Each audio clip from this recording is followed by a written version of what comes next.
Et salut à tous, Sébastien Badia, bienvenue sur ma chaîne.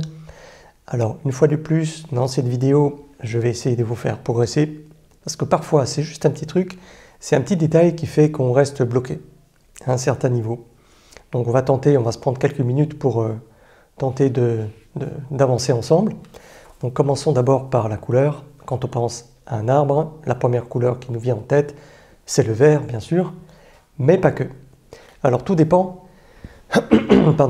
tout dépend du degré de brillance des feuilles et de leur épaisseur. Il y a un rapport brillance et épaisseur de la feuille.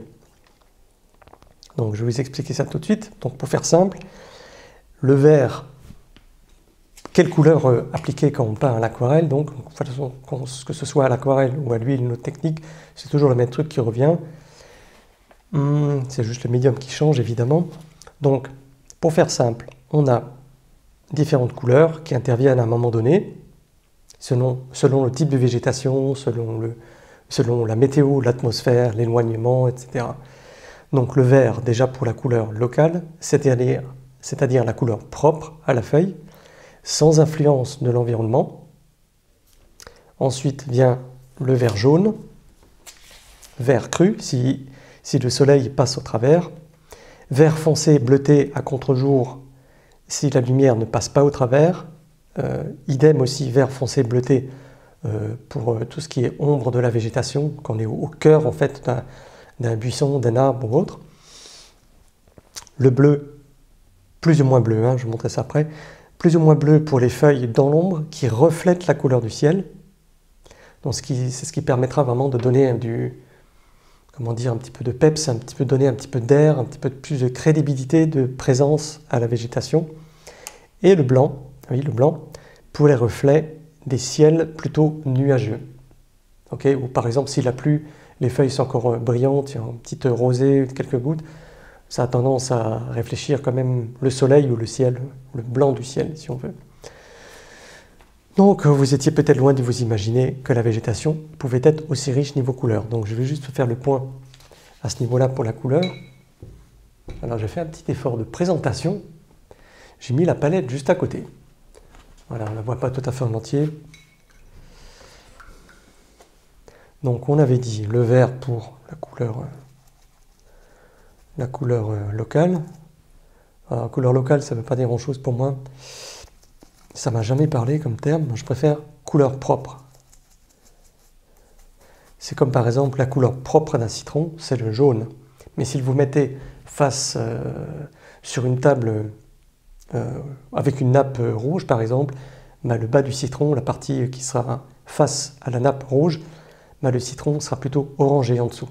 Voilà. Donc il aura perdu sa couleur propre, sa couleur locale.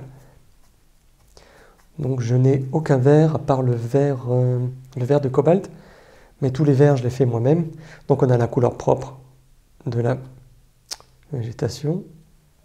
J'en profite pour vous présenter ma nouvelle gamme de pinceaux, enfin ma nouvelle gamme. Il s'agit ici des Da Vinci Colineo, poils synthétiques, c'est des pinceaux à la vie, mi-pinceau à pointe, mi-pinceau rond, entre le rond et la vie. Et comparé à cela, dont je vais parler après, je vais vous présenter après, il a un petit peu moins de ventre. Il retient moins l'eau, mais franchement, niveau précision, c'est vraiment le top. Donc, la couleur locale peut être plus ou moins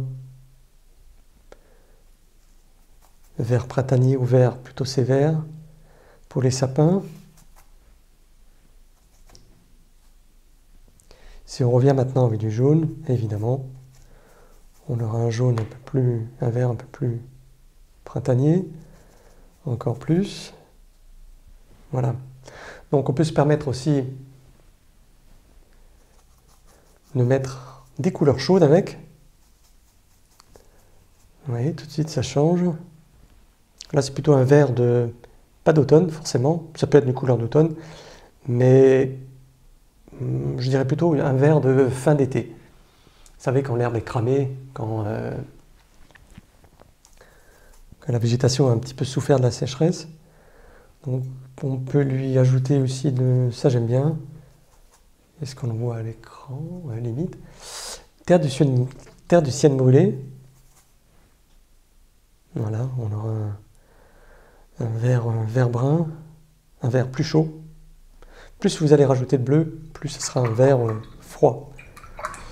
Ok, j'ai même des cactus, tiens. J'ai des plantes grasses sur mon balcon qui sont carrément...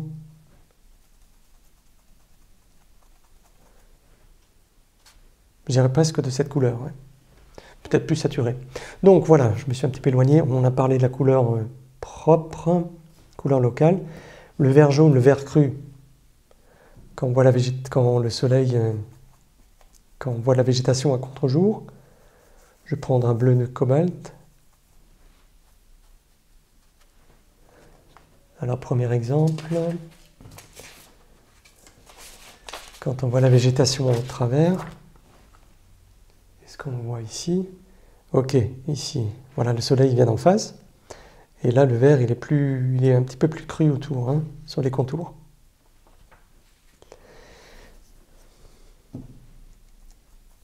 Disons comme ça serait plus juste. Voilà. Ensuite, vert foncé bleuté, ben, on va prendre le même. On va mixer.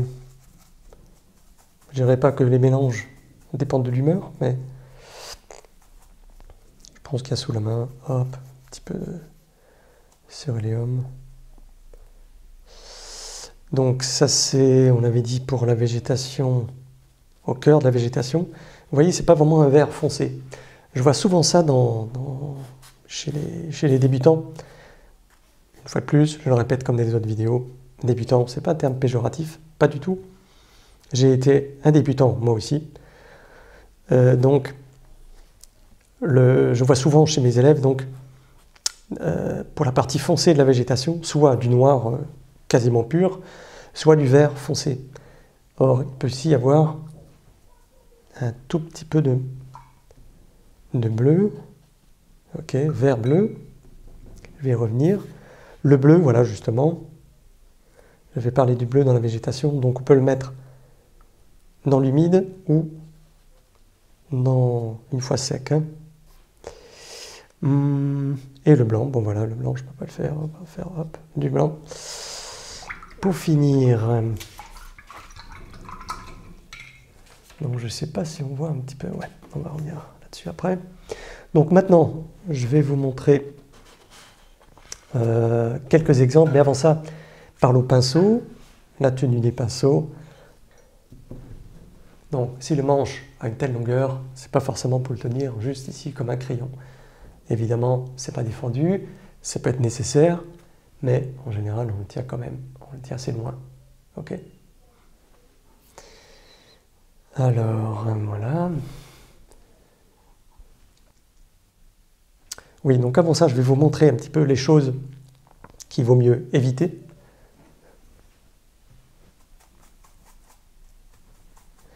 Donc, on évite, si par exemple vous avez un buisson,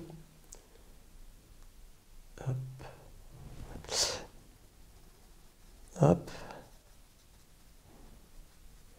ok, on a ici un petit peu de jour à travers, hein, on a des espaces de libre.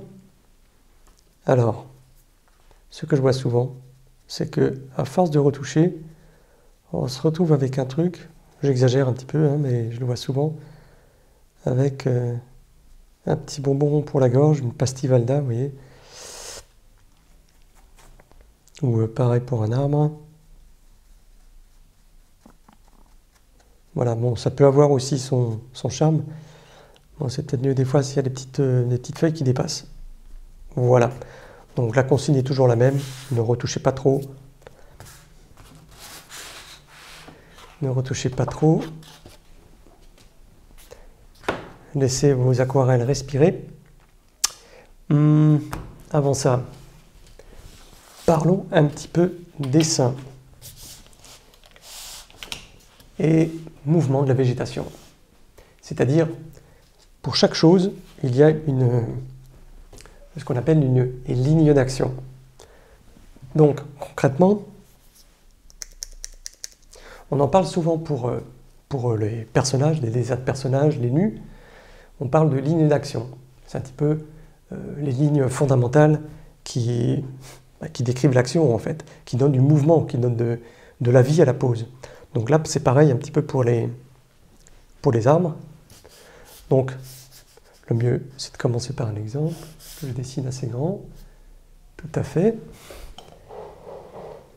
Tout à fait. Petit problème d'éclairage. Donc, on a ici, par exemple, un ginkgo. Je n'ai pas de référence sous les yeux, mais je les ai assez regardés pour m'avancer, travailler sans référence. Voilà, c'est un petit peu une caricature de ginkgo. Vous connaissez l'arbre...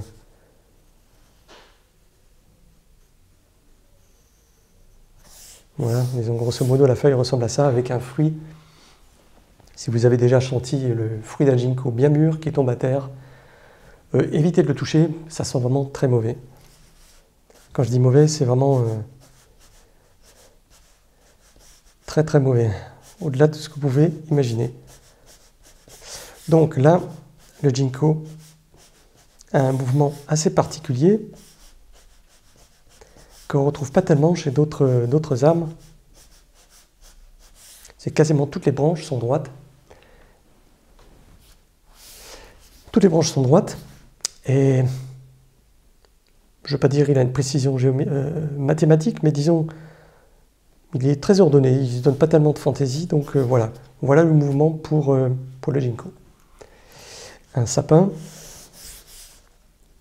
Pourquoi je vous parle de ça? Parce que vous allez vous mettre à peindre des arbres, ensuite vous allez faire vos propres essais. Bon, il faut quand même savoir un petit peu connaître, savoir de quoi on parle. Vous voulez dessiner, peindre un sapin, vous ne voulez pas qu'il soit rigide. Vous ne voulez pas qu'on dise « oh là, c'est tendu, c'est coincé, rigide ».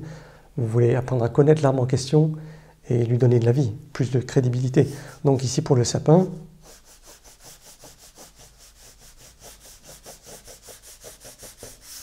en abrégé, hein, évidemment. Bon, pas facile de faire le même mouvement de l'autre côté. Donc ici, on est carrément aux antipodes du ginkgo. C'est que là, on a des lignes. On pourrait juste mettre des flèches au bout, tellement il est dynamique.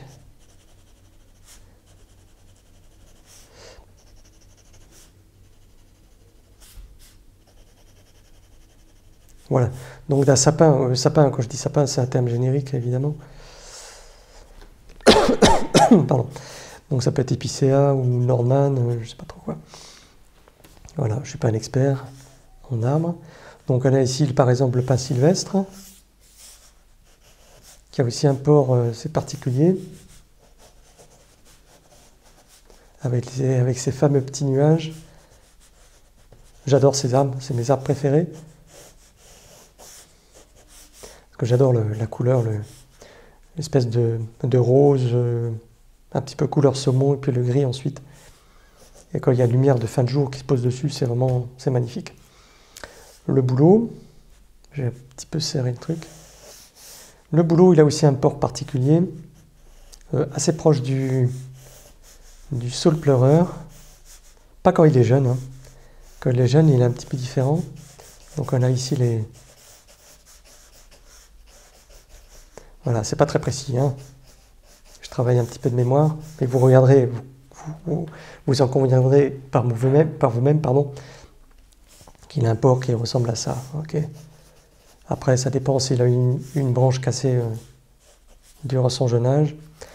Les bouleaux jeunes ressemblent plutôt à ça. Les branches ne tombent pas encore. Okay. Le marronnier. Le marronnier, s'il n'a pas été taillé, il a un port assez marrant. Un petit peu en forme de trapèze. Ok, donc ici on a facilement trouvé le mouvement. Là, c'est des mouvements très rectilignes. Là, le mouvement est un petit peu différent. C'est plutôt au niveau des branches que ça se joue. Ici, il y a un mouvement descendant. Ici, ascendant. Et ici, ici, j'en sais rien, parce que c'est assez le foutoir. Et là, il n'y a pas tellement de mouvement, en fait. Il faudra plutôt jouer avec le grain du papier pour rendre le volume de l'arbre en question. Ok, donc, alors, un immense avertissement, à éviter également, ne pas chercher à rivaliser avec la nature ou avec une photo. C'est-à-dire, moi je pense que on ressent parfois une certaine culpabilité, c'est peut-être un petit peu fort, mais je pense qu'on y est presque. On se sent un petit peu coupable de ne pas être aussi bon que la nature en fait. Pas aussi bon que nos propres yeux en fait, que ce qu'on voit.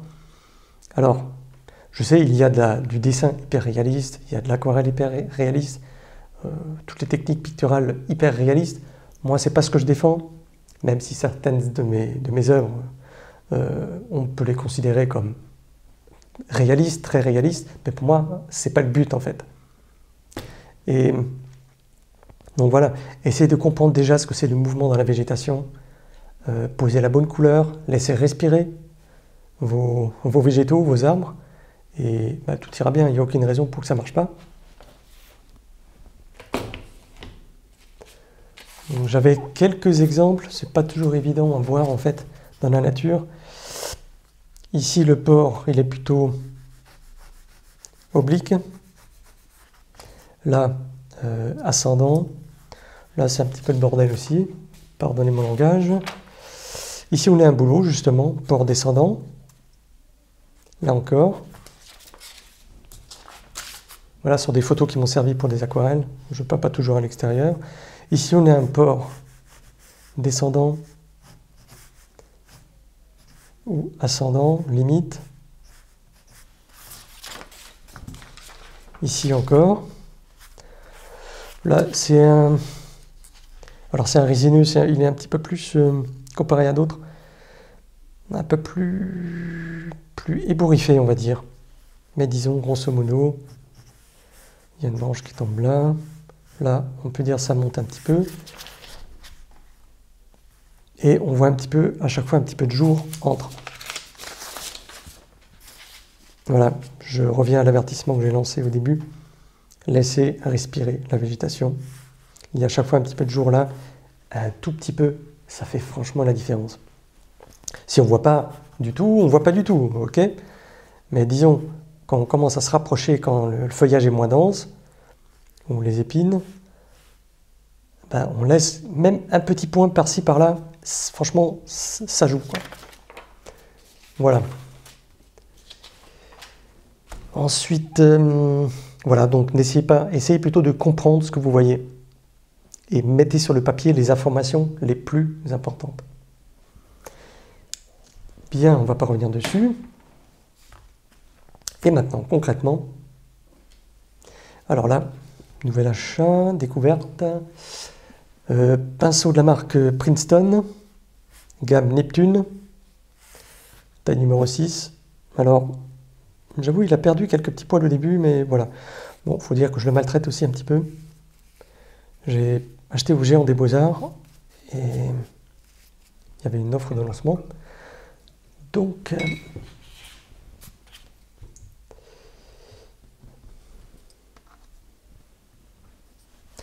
je vais aussi me servir de ce pinceau après. C'est un Da Vinci Casaneo. C'est un pinceau à jupon, la taille numéro 8. Jupon, parce qu'il a ici une réserve. En fait, c'est deux pinceaux en un, si on veut. Pinceau traditionnel, ici, et une pointe plus fine. C'est-à-dire, cette partie-là sert de réserve à la pointe. Pas la peine de se précipiter pour l'acheter, c'est pas indispensable. Moi, j'ai fait l'essai.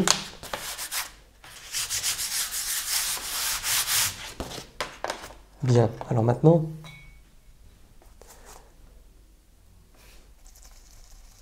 j'ai aussi un spray à proximité, au cas où. Donc je ne vais pas faire, à travers les exemples maintenant, je ne vais pas forcément peindre tel ou tel arbre. Ce sont des arbres génériques qui vont reprendre tout ce que j'ai dit depuis le début.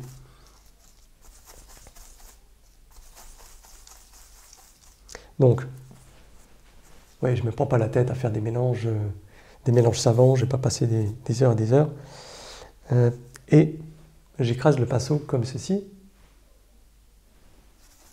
Alors si vous avez un petit peu peur de le faire, je comprends tout à fait. Vous pouvez en acheter un qui coûte moins cher et puis vous vous lancez. Donc ce qu'on va faire, on va se servir du côté ébouriffé, mal coiffé du pinceau, justement pour travailler notre végétation. Ok, c'est parti. Je laisse à portée de main toujours. J'en profite pour vous encourager à la fin de la vidéo, car je suis sûr que vous avez apprécié cette vidéo jusqu'à présent. Donc n'oubliez pas de liker, abonnez-vous, c'est gratuit, et commentez, moi, ça me fait toujours très plaisir, comme on ne peut pas se rencontrer. Ça permet de faire connaissance, et puis voilà, de saluer de temps en temps dans les commentaires.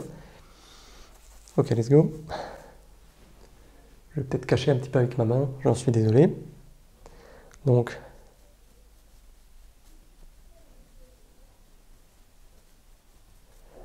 c'est un arbre un petit peu anarchique, ça pourrait être un buisson.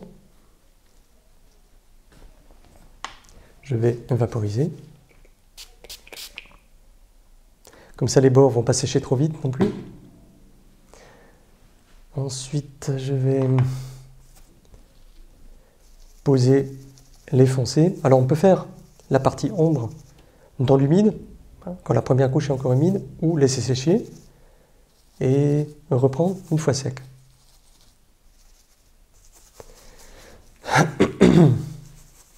Donc plutôt bleu, genre d'indigo, bleu d'outre-mer foncé. Alors à chaque fois que je fais des vidéos, il faut que je me racle la gorge, je ne sais pas pourquoi. Ok, on peut poser maintenant le tronc. Qu'est-ce que je vais prendre? Je vais prendre le Da Vinci Colineo. Franchement, c'est du synthétique, c'est de la bombe. Franchement, il coûte cher, mais franchement, je ne suis pas déçu. Hein. Ils retiennent pas bien l'eau, mais ils sont hyper précis. Et quand on veut se lancer dans une passion, je ne sais pas si c'est vraiment approprié d'économiser en fait.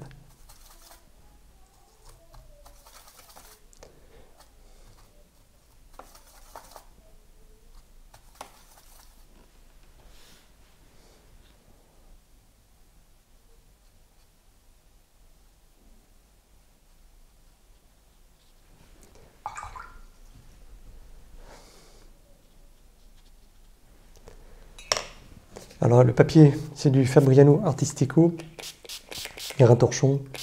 C'est pas du blanc traditionnel, c'est du blanc. Oui, c'est du blanc traditionnel et pas de l'extra blanc. Il y a une petite différence, il est légèrement crème. Non, c'est pas précisé là-dessus.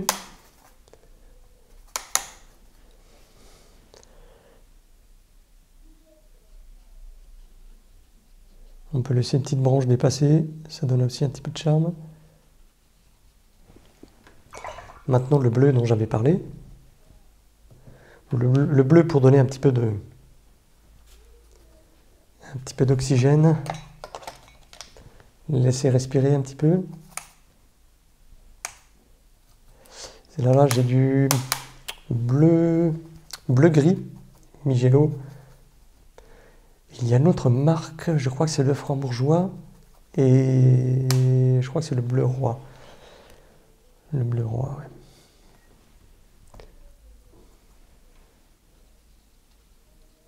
Ouais, j'espère que ça va bien rendre à l'écran. Ok, donc là la végétation, la partie ombre n'est pas très foncée. C'est pas grave, mais on a déjà un arbre qui respire la vie, quoi. Et voilà, c'est pas rigide, on est carrément à l'opposé d'une aquarelle rigide. Alors généralement, pour les arbres, tout ce qui est feuillu, j'utilise plutôt ce pinceau que j'écrase. Ou si je veux travailler un sapin, je vais plutôt utiliser un autre avec une pointe plus fine.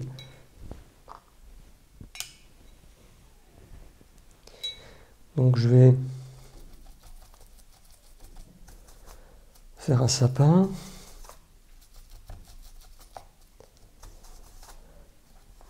En fait, j'aurais dû mouiller un petit peu les godets avant.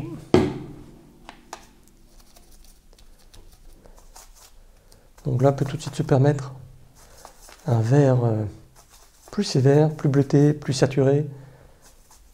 On y va. Pareil, on tient le pinceau, ça gondole pas mal. On tient le pinceau, on relâche.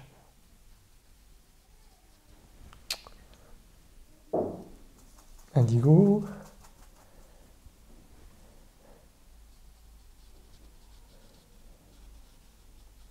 Alors vous allez me dire, ouais, c'est assez foncé déjà, comment est-ce qu'il va faire la partie ombre?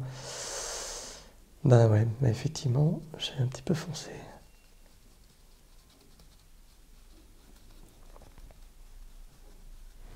Voilà.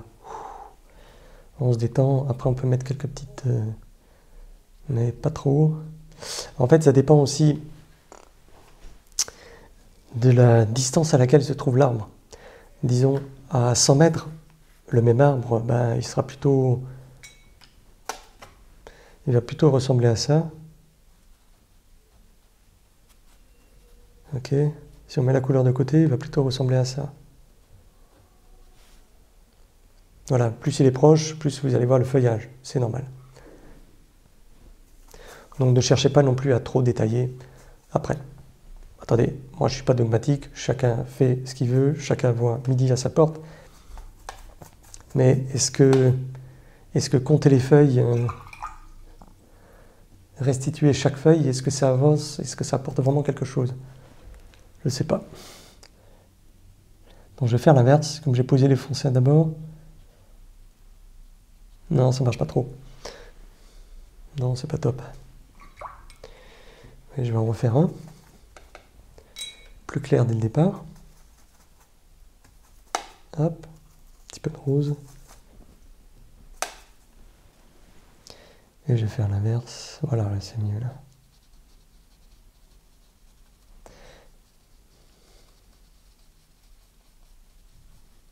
Non, elle n'est pas tout à fait géométrique. Mais c'est très bien.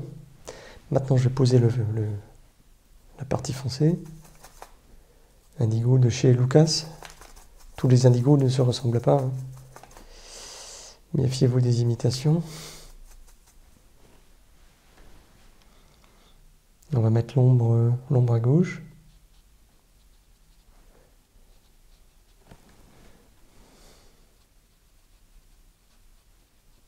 Voilà.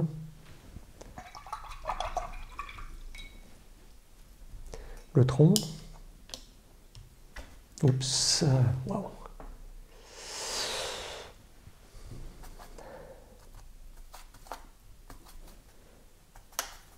Hop.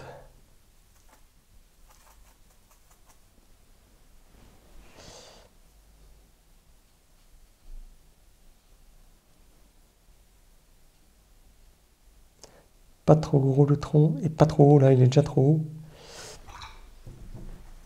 Alors on peut revenir dessus rapidement si ça le fait. Ok, donc là plus je vais retoucher, plus je vais combler les trous ici, ce qui est quand même grandement important. Ok, est-ce que j'ai besoin de donner encore un autre exemple? Je vais peut-être... je vais en faire quelques-uns ici que je vais faire sur du sec ensuite.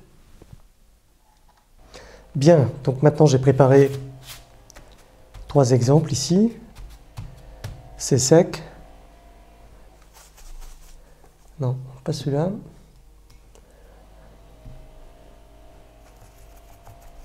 Donc, le premier exemple, on avait ici humide sur humide. Non, maintenant on va travailler humide sur sec. Indigo, un petit peu de noir. Voyons ce que ça donne. Donc on va frotter le pinceau comme ça dessus, de manière à laisser un petit peu de jour, des petites bulles.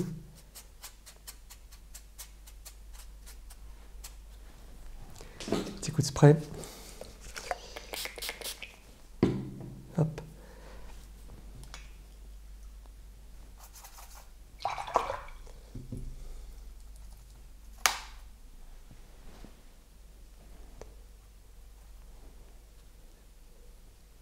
Voilà, bon, c'est pas très foncé. En plus, si je mets du bleu, ça s'éclaircit un peu. Mais l'essentiel est là.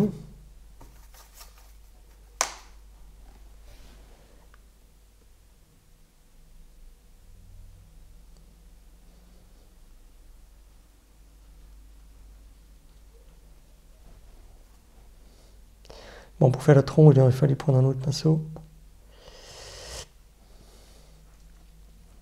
Et voilà. Et voilà pour le premier. Le deuxième. Alors, sorti du contexte, c'est vrai que ça fait quand même un peu bizarre. Là, ça va. Là. Mais alors, le buisson, il faudrait qu'il soit intégré à un champ, par exemple, ou un parc, une bordure de route. Donc, quand vous ferez vos essais, ne soyez pas trop dur avec vous-même. Autocritique, oui, mais pas non plus s'autoflageller.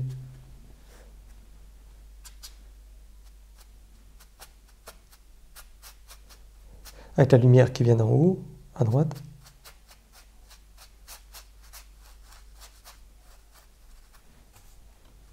Comme dit, sorti des contextes, c'est fait quand même un petit peu bizarre.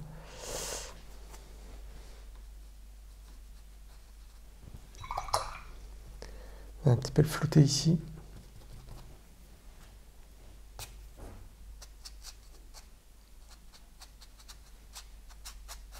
Donc on m'a suggéré de, et c'était bien intentionné, on m'a suggéré en commentaire de faire peut-être plus d'animation, mais moi j'ai beaucoup de plaisir à faire des vidéos, mais je ne peux pas faire trop d'animation, ça me prend du temps, ça n'ajoute pas forcément quelque chose. J'essaie au contraire de faire des vidéos les plus denses et les plus compactes possible, un maximum d'informations en un minimum de temps, et ça je trouve que c'est important, voilà, ça c'est important pour moi. Au-delà de l'aspect, au-delà de la forme, je préfère le contenu. La forme est importante, mais le contenu est quand même... c'est pour ça que vous allez cliquer sur un lien, en fait. Voilà, ouais. On va s'arrêter là pour celle-ci. Donc là, un peu brunir le bleu. Le réchauffer, un petit peu d'anigo, un petit peu noir. Ok, ça le fait. Donc très relâche. Ouais, c'est cool. Une chose que j'aime à rappeler aussi en parlant d'autocritique, en cours d'exécution, évitez à tout prix les commentaires mentaux du genre « Ah c'est nul, ah c'est pas bon, ça commence à partir en cacahuète ». Évitez, ne dites rien. Dites juste « Je continue, quoi qu'il arrive, je continue et je prends plaisir au processus, au développement, à l'approche ». Ça c'est plus important et c'est plus constructif. Bon, il m'arrive aussi un petit peu sur le ton de la plaisanterie de dire c'est de la merde, mais ce qui fait rire ma femme d'ailleurs. Un petit peu de bleu, hop. Ouais, il faut un petit peu dédramatiser, un petit peu prendre du recul par rapport à ce qu'on fait. C'est pas toujours facile quand on commence, même après des années de pratique. On peut être un petit peu découragé, mais voilà, il n'y a aucune raison de s'arrêter. Si on a progressé un peu, on peut encore progresser. Pourquoi la progression devrait-elle s'arrêter à un moment donné? Dites-moi. Ok, voilà, on va surtout pas mettre le tronc de haut en bas visible. Sinon, ça fait un peu arête de poisson, vous savez. Un poisson qu'on a ouvert et... Voilà, on voit juste le centre, l'arête. Bon, c'est pas mal. Ça pourrait être un petit peu plus foncé quand même. Donc, j'attends vos commentaires. Vos questions aussi.